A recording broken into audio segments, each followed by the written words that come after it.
Como eu disse, ficou faltando só 2 capítulos, tá? Na primeira aos Coríntios. Aí você acompanha nos slides que foi passado, que tem tudo lá. É muito importante você dar uma olhada nesses 2 últimos capítulos, que também tem uma doutrina excelente.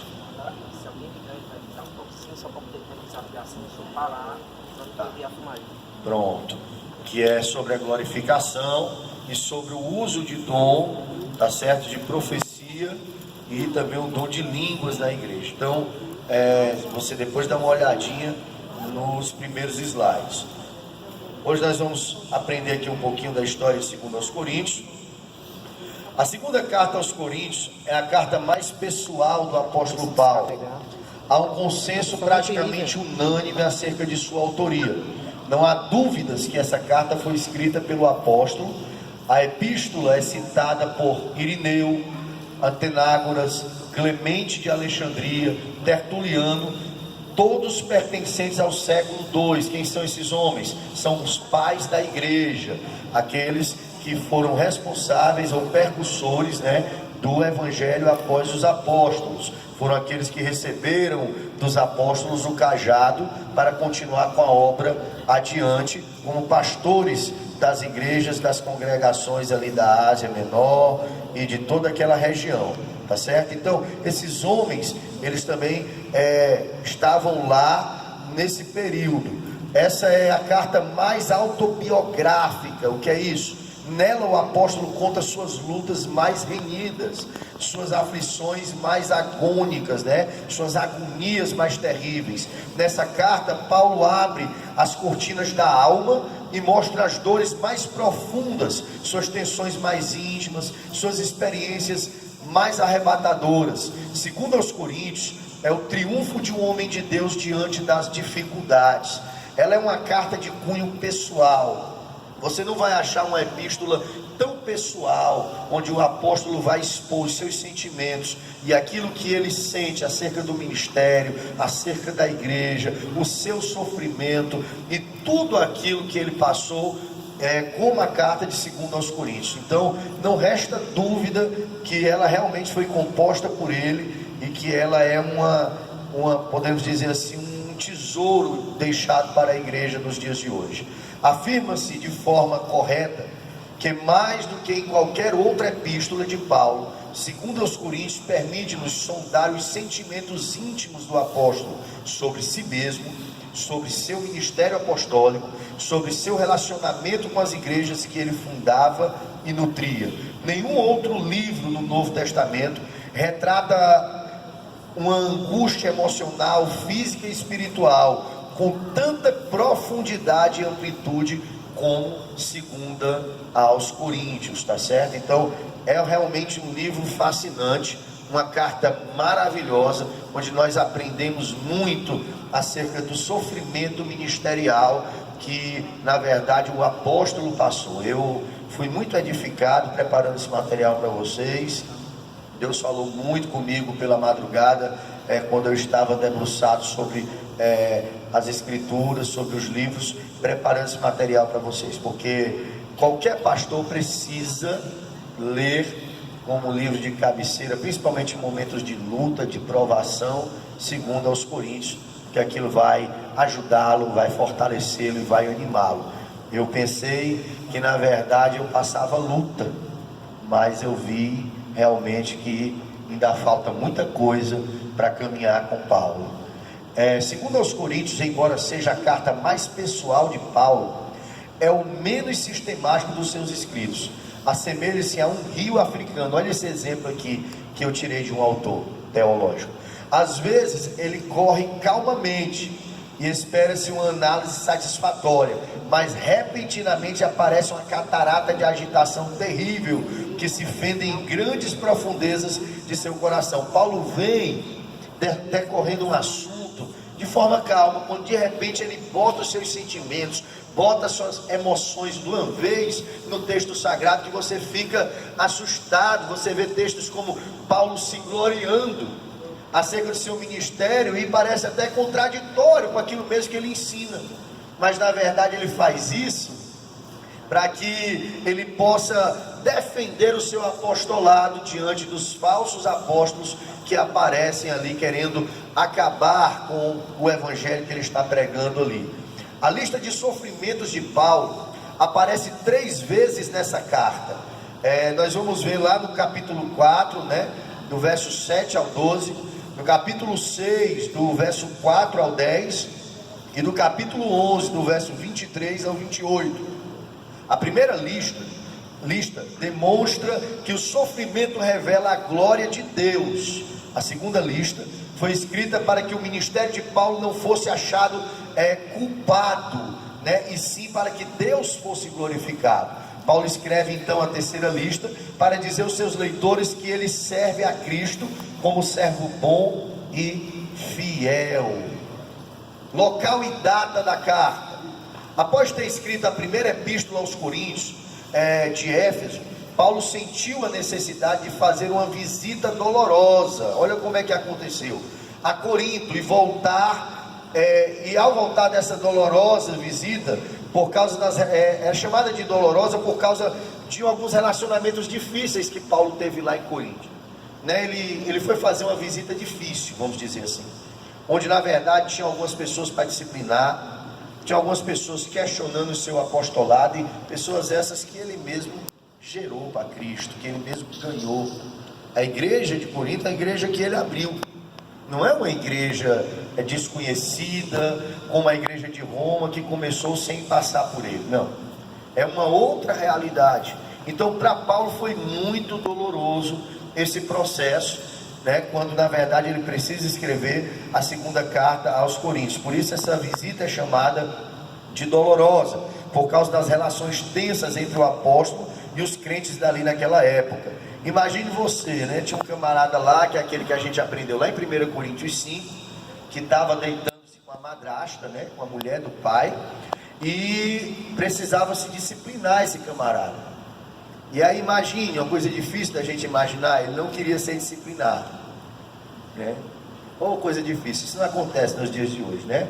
Ninguém tem vergonha de ser disciplinado, né? Na verdade todo mundo vai com a maior facilidade, pelo contrário. Então ele começou a ter uma dificuldade, e o cara não queria receber a disciplina na igreja. E aí o que é que ele fez? Começa a se juntar aí com os falsos apóstolos, para dizer que Paulo não tinha autoridade, que Paulo era um cara que na carta ele era muito macho, mas que quando estava pessoalmente ele não tinha tanta coragem. Eu não sei se você já passou por isso, mas eu já passei. Eu já preguei doutrinas ou mensagens aos domingos, de no outro dia eu recebi uma ligação e alguém dizia assim: você se esconde atrás do microfone, você não tem coragem de dizer na cara, né, o que você pensa. Então, ao ver Paulo passando por isso, isso me confortou, porque eu entendi que não é só comigo, né, mas com todos aqueles que querem realmente zelar pelo evangelho, pela pureza, pela verdade da palavra de Deus, eles vão passar por isso. Porque é muito comum a gente entender uma coisa: um falso apóstolo, um falso mestre, ele é alguém que vai agradar a todos, ele não vai desagradar a ninguém. Ele não tem compromisso com a verdade do evangelho, ele tem compromisso com o bem-estar, tanto dos membros como dele mesmo. Então quanto menos conflito, melhor. Mas um verdadeiro pastor, um verdadeiro apóstolo, um verdadeiro mestre da palavra de Deus, o compromisso dele é com Deus, e isso vai trazer a ele muitos sofrimentos, muitos confrontos, muitas dificuldades, e é isso que acontece na vida do apóstolo, né? Paulo alude sua futura visita como a terceira que faria. A declaração constante de 2 Coríntios 2:1: isto, diz ele, deliberei por mim mesmo, não voltar a encontrar-me, o vigoroso testemunho de um homem de Deus convosco em tristeza. E são palavras do apóstolo. Subentende que houvera passado uma visita dolorosa, que dificilmente pode ser identificada como a primeira vez que Paulo esteve com eles levando o evangelho. Paulo escreve esta carta da província da Macedônia, né? E no decurso da sua terceira viagem missionária, logo depois que recebeu o relato otimista de Tito após sua visita à igreja de Corinto. É relativamente certo que a epístola inteira foi completada em 56 DC. A gente precisa entender aqui que Paulo prega o evangelho. Quando ele chega de lá, ele sabe que a igreja não vai bem, e aí ele tenta resolver esse problema, e numa visita dolorosa ele tem algumas dificuldades lá, e aí ele acha por bem retornar. Parece que os ânimos dos membros da igreja de Corinto não estavam bons, e aí quando o pastor vai tratar com alguém que realmente se excede e os ânimos não ficam bem, é melhor esperar um pouco para que depois as coisas possam se resolver, para evitar até de repente sair nas vias de fato, né, como às vezes pode acontecer. Então Paulo faz isso e manda quem? Manda Tito, seu filho na fé também, alguém que era muito habilidoso para resolver problemas e firme também. Então ele manda Tito no negócio acalmar, e Tito retorna trazendo boas notícias, quando ele manda novamente a segunda epístola aos Coríntios, que seria como a gente aprendeu, quarta epístola aos Coríntios, porque tanto a primeira se perdeu, né? Então aqui nós temos como primeira aos Coríntios é segunda aos Coríntios, e o que a gente tem como segunda aos Coríntios é quarta aos Coríntios, tá certo? Então aí ele manda a quarta aos Coríntios, que para nós é segunda aos Coríntios, né? E por Tito novamente ali para a igreja, né? Aí as coisas vão ficando melhores, tá certo? Da Macedônia Paulo passou, foi a Corinto, onde passou o inverno de 56 e 57. O conteúdo da carta: Paulo escreveu essa carta para falar das suas aflições e da necessidade da igreja perdoar e restaurar o membro incestuoso que tumultuava a congregação e liderava, olha aí o que eu falei, oposição ao seu ministério em Corinto. Paulo também falou sobre o levantamento da oferta para os pobres da Judéia. Paulo também fez uma sólida defesa do seu apostolado. A palavra-chave dessa carta é consolo, é o grande tema de toda essa carta. É impressionante, né? Eu costumo sempre dizer isso pregando e também na igreja. Você quer saber quem é o povo, você só vai saber quando você precisar dizer não. Quando você fizer tudo que o povo quer, você é a melhor pessoa do mundo, né? Mas quando você começa a desagradar, rapidamente você vai sabendo quem é quem, né? E aí, ela está cheia do começo ao fim de sofrimento, que se transforma em júbilo, fraqueza que se transforma em força, derrota que se transforma em triunfo. A epístola começa com consolo e termina com consolo. No meio da epístola temos a razão para o consolo, no capítulo 9, no verso 8. A fonte do consolo era esta gloriosa verdade: a minha graça te basta, porque o poder, ou o meu poder, se aperfeiçoa na tua fraqueza. O Warren Isby, né, que é um comentarista, diz o que em 2 Coríntios nos fala do triunfo de um homem de Deus diante das dificuldades. O verbo consolar nesta carta é usado 18 vezes e o substantivo consolação 11 vezes. Então, pastor, qual é a carta da consolação na Bíblia? 2 aos Coríntios. Não tem que trate tão bem de consolação, de conforto, né, do que 2 aos Coríntios. Então aí os pastores, obreiros, tem uma palavra para dar num velório, num funeral, ou uma pessoa que está já passando ali por um luto já há alguns dias. 2 aos Coríntios é um texto excelente para a gente estar trazendo uma palavra de conforto, né? Principalmente porque lá vai tratar unicamente o conforto. Você vai pegar 2 Timóteo, outros textos que a gente gosta de falar, completei a carreira, né? Guardei a fé, mas às vezes não se aplica quando se perde um familiar que não é crente. Mas a palavra em 2 Coríntios sempre vai falar de consolo, então vai se aplicar a todas as situações na vida e no coração de alguém que está sofrendo e precisando de uma palavra, tá certo, queridos? Vamos para frente. Paulo aborda algumas verdades nessa carta que não trata em nenhuma das outras cartas. Quais é, pastor? Quais são, né?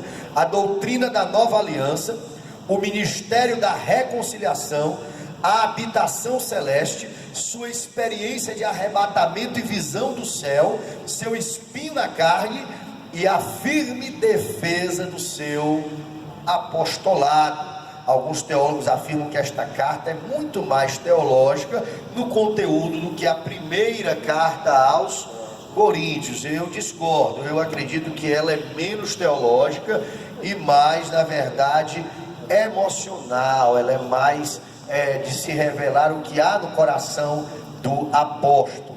Vamos à introdução da carta.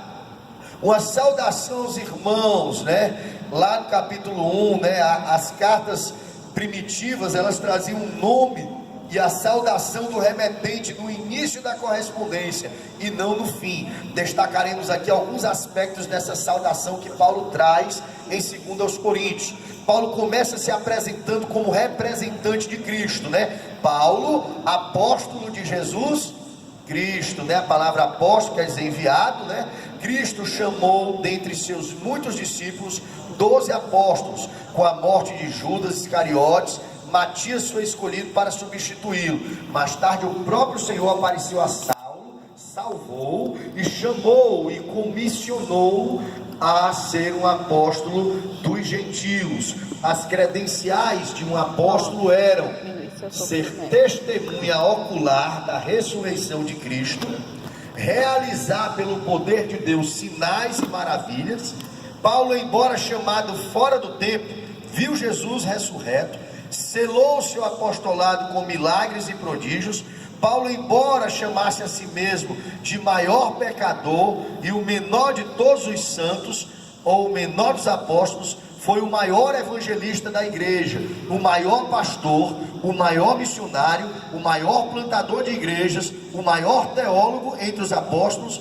E os falsos apóstolos, embora usassem esse mesmo título, eles não eram apóstolos de Cristo, eles usurpavam um título que não lhes pertencia, tá certo? Então, fica bem claro aqui, para ser apóstolo, né? A gente já falou isso aqui, mas vale repetir: tem que ter visto o Senhor, tem que, na verdade, realizar sinais, prodígios, maravilhas como eles realizavam, tem que ter autoridade para escrever no cânon sagrado, para tirar e acrescentar, né? Tiago escreve, Paulo escreve, né? João escreve, Pedro escreve. Então tem um bocado de comedor de feijão aí querendo ser apóstolo, né?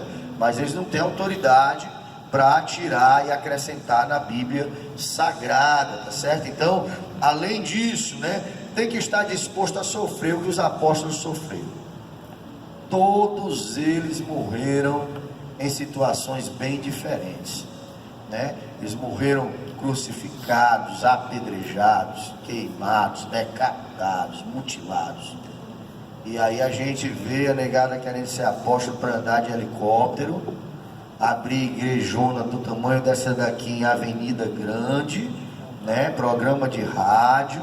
Então é bem diferente do padrão apostólico. Eles querem um título, mas eles não querem as marcas do apostolado. E ele costuma dizer lá em Gálatas que carrega as marcas. Vocês acham que essas marcas são só espirituais?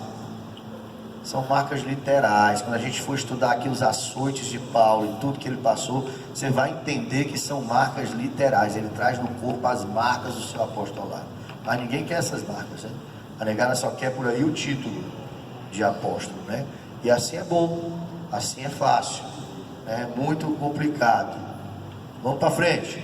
Paulo demonstra convicção no seu chamado. Paulo não havia constituído a si mesmo apóstolo, nem estava desempenhando o apostolado por indicação humana, mas era um apóstolo pela vontade de Deus. Seu chamado veio do céu, sua vocação tinha origem na própria vontade de Deus. A expressão pela vontade de Deus. E o irmão Timóteo, né, ele começa dizendo: Paulo, apóstolo de Jesus Cristo, pela vontade de Deus e não de homem, porque Deus o escolheu e o irmão Timóteo. Tudo indica que foi usada essa expressão, né, porque ele estava na companhia de seu filho na fé. Timóteo, ele tinha servido a igreja local de Corinto, né, conforme a gente vê em Atos 18:5. Alguns anos depois, Paulo mandou de Éfeso a Corinto, né? Deduzimos que Timóteo tinha voltado de sua visita aos Coríntios e estava agora na presença do seu pai espiritual, Paulo. Por isso que ele diz, apóstolo, chamado por Jesus Cristo, e o irmão Timóteo, né? Então ele não é que ele está dizendo que o irmão Timóteo também foi chamado por Jesus Cristo para ser apóstolo. Ele está dizendo que estava na presença do irmão Timóteo, tá bom? Paulo se dirige à igreja de Deus, a igreja de Deus que está em Corinto, e a todos os santos em toda a Acaia. A igreja tem um dom absoluto, ela é de Deus, como nós já aprendemos, não é nossa nem da denominação, ela é de Deus. Com frequência Paulo considera as igrejas possessão de Deus. Sempre você vai ver ele falando a igreja de Deus, a igreja de Deus, a igreja de Deus. Ele não diz, né, aqui acolá a gente se pega dizendo, a minha igreja lá em Canidé, minha nada, a igreja é de Deus, não é minha, né? Então a gente precisa sempre ter isso em mente. Paulo roga as bênçãos mais excelentes sobre a igreja. Graça a vós outros e a paz da parte de Deus nosso Pai, Senhor Jesus Cristo. A graça, né, a causa da salvação, e a paz, o resultado dela. Graça e paz inclui todas as coisas boas que podem vir a acontecer, né? Então, Paulo passa da saudação à igreja para a exaltação a Deus, no versículo 3 e 4, né? Em vez de iniciar essa carta salientando os variados problemas da vida, ele enfatiza a pessoa e a obra de Deus em nosso favor.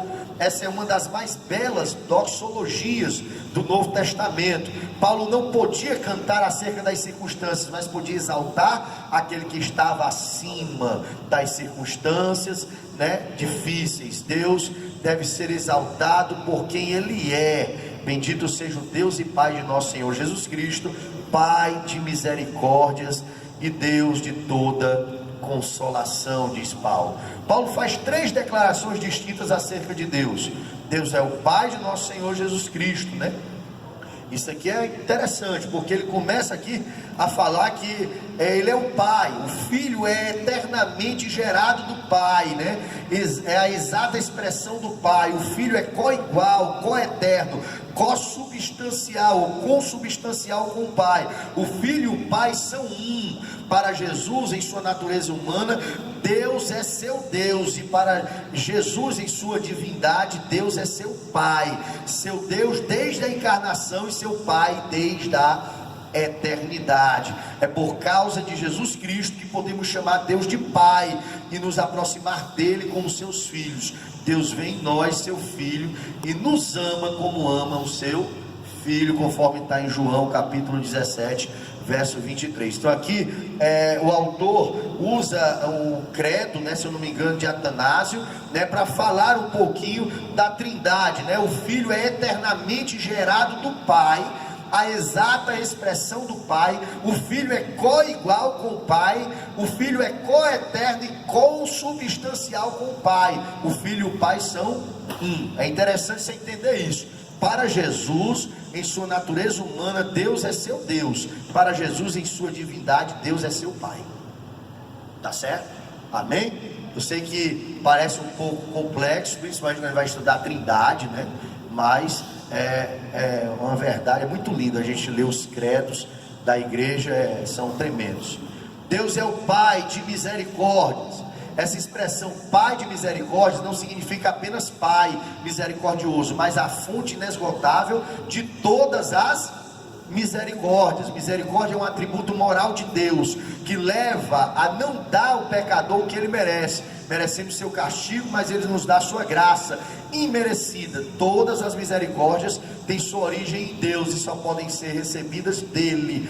As misericórdias do Senhor são a causa de não sermos consumidos. E aí é o Deus de toda consolação. É outro adjetivo que Paulo dá a ele nessa saudação inicial. De Deus emana toda sorte de consolo para a nossa vida. Somente em Deus nossa alma encontra abrigo, refúgio. Só Ele é a cidade e refúgio do nosso coração. Então, é uma explicação do sofrimento. Aí agora ele começa a tratar uma outra realidade. Depois de tratar da origem, a realidade e o propósito do consolo, Paulo começa a falar sobre os sofrimentos do povo de Deus. Ele começa a mostrar que a vida cristã não é uma bolha que você está protegido de todo sofrimento nessa terra, não. Pelo contrário, ele vai mostrar que há muito sofrimento na caminhada com Deus. Aqueles que desejam viver piamente em Cristo passarão por mais tribulações. Agora nós, infelizmente, fomos infectados com esse evangelho neopentecostal, né, triunfalista, que nos ensina e foi incutido na nossa cabeça e na nossa mente que luta está sempre associado a pecado, a maldição. Por quê, meu irmão? Porque é muito mais fácil eu ensinar que é maldição e tu traz aqui o teu dinheiro e nós faz uma campanha de 5 sexta-feira, do que eu dizer que você tem que abandonar o pecado, do que eu dizer que se não for pecado na tua vida, você tem que caminhar com Deus apesar do sofrimento e apesar da luta, porque Deus é maior do que isso. E essa mensagem, ela não é tão saborosa, ela não é atrativa. Atrativa é Deus vai te dar a vitória, atrativa é a porta está se abrindo, é a bandeja, um anjo está descendo com a bandeja. Isso aí é a chave que está descendo na tua mão, é a Hilux que Deus está trocando, porque tu já tem uma 2016, agora Deus quer te dar uma 2019, né? Então, isso é o que atrai, isso é o que agrada. Eu também não posso, né? Mas a verdade isso é evangelho? Não, isso não é evangelho. Evangelho é cruz, evangelho é sofrimento, muitas vezes para agradar a Deus, para se santificar, para estar na presença de Deus, irmão. E não é fácil, não é fácil. Deus permite o sofrimento na vida dos seus filhos. Paulo diz que o nosso sofrimento produz consolo e salvação. Paulo diz que o nosso conforto é instrumento de consolação para os demais crentes. Paulo diz que os crentes não são poupados do sofrimento, nem privados da consolação. O crente bebe tanto o cálice do sofrimento como a taça da consolação. Agora isso aqui tome posse, viu? Ele não é poupado das feridas, nem privado do óleo da cura. Ser cristão não é ser poupado das provas, dos vales, dos desertos, das fornalhas, das covas dos leões, das prisões ou da morte. Mas ser crente é ser confortado em todas essas circunstâncias adversas. Você vai passar como Daniel passou, mas você não vai passar só.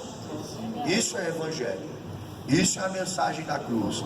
Agora a gente precisa entender isso, né? Porque infelizmente nossa mente parece que já está condicionada a uma outra mensagem, a um outro evangelho. E quando algo distorce ou desentoa disso aí, não tem glória a Deus, não tem aleluia, não tem ninguém mais rodopiando, e nem cheio do Espírito Santo pulando em cima dos bancos, né? Então a gente tem que realmente entender o que é evangelho. Paulo agora afirma que Deus nos encoraja em nossas provas. Paulo agora vai contar à igreja uma dolorosa e dramática experiência vivida na cidade de Éfeso. O mais extraordinário acerca dessa passagem é que não temos nenhuma informação acerca desta terrível experiência que Paulo atravessou em Éfeso. Os crentes mais consagrados estão sujeitos às provas mais desesperadoras.